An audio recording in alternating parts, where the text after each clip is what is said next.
Let's talk about Guardians of the Galaxy Volume 3. Here's my full review. But before we start, if you like content like this, don't forget to hit that subscribe button because I can't do this without you. Alright, with that out of the way, let's jump right in. We're going to start with the pros. And we'll start with the characters in this. One thing I've always loved about James Gunn movies, he always has really great character development, introduces great character arc throughout all his movies, all his stories. In this one, even with most of the characters being familiar, it's no different. Star-Lord, aka Peter Quill, played by Chris Pratt, has been a focal point up to this point in the Guardians movies. He continues to have a strong dominance on the forefront of this team, and his development in this movie, having him deal with the ramifications of what happened in the previous Avengers movies, as well as his own backstory all the way back to his childhood, really done well here. We have been on a journey with this man all the way from the first Guardians movie, and I really like the way they concluded his story in this particular outing. This time around, the story is really about Rocket Raccoon. He has really the biggest emotional arc in this movie. Even from the trailers, you could tell we were going to get some flashbacks to Rocket's past, and they delivered and then some with this storyline. You care about Rocket, you understand his pain, everything he's been through. So much of this movie is dedicated to Rocket and his past that you would think it would take away from some of the other characters in this movie, but it doesn't. Everyone has their time to shine. Rocket just gets a special pedestal in this movie. And Groot, what can I say about Groot? We have seen so much development with Groot from when we first saw him in the first movie, his sacrifice, coming back as that little twig, and we get baby Groot, and then we had teenage Groot, and now we've got this muscular, swole Groot. But it's not just growth in physical appearance, because we definitely have that, but it's growth in character. But character is something we're getting with all of these characters in this movie. And Groot's is especially special. Really love this version of Groot. It might be my favorite Groot, even more than Baby Groot. One character that was really tricky going into this, and I wasn't sure how they were going to handle it, was Gamora. And without giving too much away, I'm not going to spoil it for you, but they handled Gamora in such a way to where she doesn't feel like the Gamora we've known, which she shouldn't. But she still feels like Gamora. Almost like at the beginning of the first movie, the attitude and the way she was when we first see her. That's the Gamora we have here. And while she is still around the Guardians, while she's still part of this team, you can tell there's something a little bit different about her. She didn't go through the same experiences that our Gamora had went through, so she's not the same person. And the fact that Zoe Saldana was able to play this character in that way after playing her the way she did through these other movies up till now, to go back and then change the character fundamentally, really cool. Another character that's grown from the beginning to now in such a great way is Nebula. From the sister dynamic with Gamora all the way to the one-on-one that she has with Rocket, the fact that she cares about anyone other than herself. It's really nice to see. I really like how they've grown this character. She started out as someone I didn't even care for, and by the end of Guardians 3, she's one of my favorite Guardians. Drax is Drax. This was Dave Bautista's Born to Play role. I can't imagine anyone else had played Drax over the years up till now. He's funny, yet at the same time, in this movie, they really get a little more personal with him. And there's something that happens in this movie. Again, I ain't going to give anything away. But there's something in this that makes you think, oh, he's that guy. And he surprises, and he might even make you change your beliefs on how great a character he can be based on a couple things he does in this movie in particular.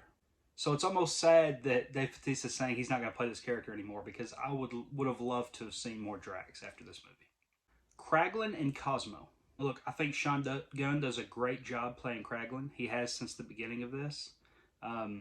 Watching his progression and trying to use the whistle that was left behind by Yondu makes for some great moments. We saw a little bit of that in the end credits of Guardians Volume 2.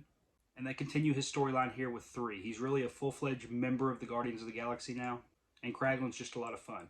They team him up with Cosmo a lot in this movie. Cosmo is new to the Guardians. Cosmo's been around since the first movie, but not really been a part of the group or anything. We've not really seen much of Cosmo until a little bit in the holiday special. But Cosmo the Space Dog, I'll tell you, James Gunn, you can tell, has had pets because he completely understands how to have a dog character. So Cosmo just really works here. So Cosmo and Kraglin, really great characters. I love them being part of the team. Now, another character that was teased in Guardians 2 at the end credit was Adam Warlock. We did get Adam Warlock in this movie. Didn't have a ton of screen time, but what we got, we saw a very powerful character. I don't think he was as powerful as what he is in the comics, per se. Um, so I don't know if I like that part of it. But one of the complaints I've heard from this movie, with some different film critics and stuff, is the Adam Warlock character. And I really don't see that, because I happen to really like this character, and I'm excited to see where Adam Warlock goes in the future from here. Now, was he the strongest performance in the movie? No. He's not even one of the main characters of the story, so you don't expect him to have a dominant role in this movie. But we did get more of Adam Warlock than I thought we would, to be honest, knowing he wasn't the villain of the movie. And what we got of him, I really enjoyed. Who we did get a lot of was the High Evolutionary. And other than the fact he was constantly yelling, this was a villain that I actually really did like. And Marvel hasn't always had the strongest villains, but you understood the motives, even if they were completely twisted and evil. I mean, like, with Thanos, I understood what he was doing. He thought he was doing right. High Evolutionary, he's more of the mustache twirling, but at the same time, he still believes himself that he's doing not necessarily a good thing, but the right thing by trying to create this perfect society. So you'll get more of that in the story when you get in. I don't want to give too much away, but I understood what he was going for, and I thought he was a compelling villain. I thought he was very menacing. I was scared of him watching him on screen, what he could do, what he was willing to do. This is a character that everybody's not going to love. He's going to rub some people the wrong way, but I think that's kind of the idea. And then some of the supporting cast. I mean, we got to see Sylvester Stallone's character, Michael Rosenbaum's character. I believe Tara Strong replaced Miley Cyrus for her character that was at the end of Guardians 2. And then we had James Gunn's wife and Nathan Fillion, a couple other people that we've seen in other James Gunn movies, all make appearances in here. And that was cool to see, just them in the background or whatever, as side characters, small roles. That's fine. I don't mind when a director does that. I know a lot of people don't like for a director to bring in their friends and family for movies, but I mean, Adam Sandler's been doing it for years, and no one gives him such a hard time about it. So James Gunn wants to do that. That's fine with me too. Okay, moving on from characters, I want to talk about special effects. One of the complaints in Marvel recently has been really heavy CGI and green screen. Even though I was a fan of Ant-Man and the Wasp: Quantumania, a lot of people weren't, and one of the big complaints in that movie, other than some of the storytelling, was the CGI heavy effects and the big noticeability of it all. I gotta say, I didn't notice the problems or much of any problems with CGI in this movie. I thought everything worked really well. I thought all the big action scenes were done great. The explosions, the CGI characters, the backdrops, everything looked real. Everything, the space battles, everything worked the way it should have. And maybe that's just a director thing, maybe it's a budget thing, I'm not sure, but in this movie I think you'll tell a big difference compared to some of the previous Marvel movies that have come out in the last few years anyway. Another big positive in this movie is the music. That's been something that's been great in all of the Guardians movies. Great soundtrack. I think this one was right on par with the first movie as a great soundtrack. I might even like it more, but I'm not sure. I might like it more than the first movie soundtrack though, so really positive on the soundtrack in this movie. And then finally, with the pros, this was a beautiful end to this trilogy. We've had 3 great movies in the Guardians of the Galaxy, and this one ended on a very beautiful note. The send-off for some of these characters was fantastic. The introduction of some of the new characters is pretty good too. Overall, I'm just very happy with the way this ended. And the way this trilogy formed, came together, and I felt like we had a great beginning, middle, and end to this trilogy. And a lot of movie franchises, it don't work like that. So it's nice to see we had one director be able to give his full vision in these movies, and it almost didn't happen. So the fact that they were able to get James Gunn to come back and do this movie again after all the turmoil that had happened, it's great. I'm glad he got to finish his vision. Really happy with the end results.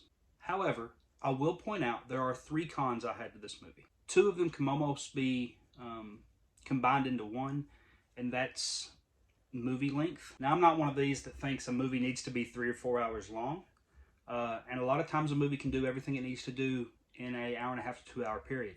And it's great when that can happen, because that means more movies in the theaters or more screenings able to happen because of shorter times. But I also think this movie could have done well to have an extra 15-20 minutes. You see, this movie jumps around a lot, different locations.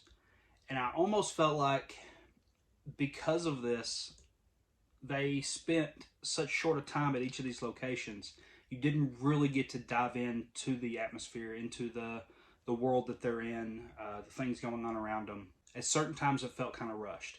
And because of that, I think if they had added 5 to 10 minutes per location on like the 3 major locations they were at in this movie, some of the smaller locations, yeah, that's fine. Run through them, whatever. But I don't want to give away where all they go. But if they had spent a little more time on each one, I really think it could have fleshed out the story a little bit more, made you care more about where they were at, and even some of the characters that they come across in these places.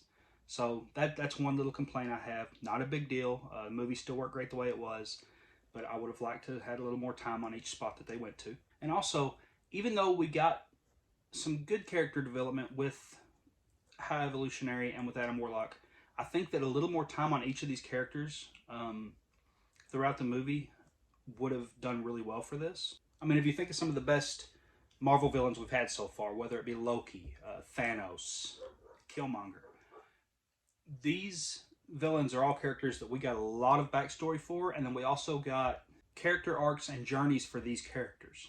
And although we got a little bit of backstory here for, say, the High Evolutionary, for example, we really didn't get to follow him enough to see his motive in a way that you could truly understand why he's so passionate about this. I think just an extra 5 or 10 minutes added to the High Evolutionary, following him around a little bit and getting to know that character more, maybe it would have made us like him too much. I doubt that based on the way he is and comes across, but it would at least give us more understanding of his character, and I think it would have made his entire presence a little bit more powerful. And then my final con of this movie, it's not something that personally bothered me to a level that it would keep me from watching this movie again, but it's something I've already seen online that's bothering a lot of people, and that is the animal cruelty in this movie. I know it's not real. This is fiction. This is not them actually doing these things to these animals. But the fact is, it's really hard for some people to watch this and to see what's being done. I know it adds to the emotion of the movie, and that's what they're going for. And I know it adds to the hate of this villain, and that's what they're going for.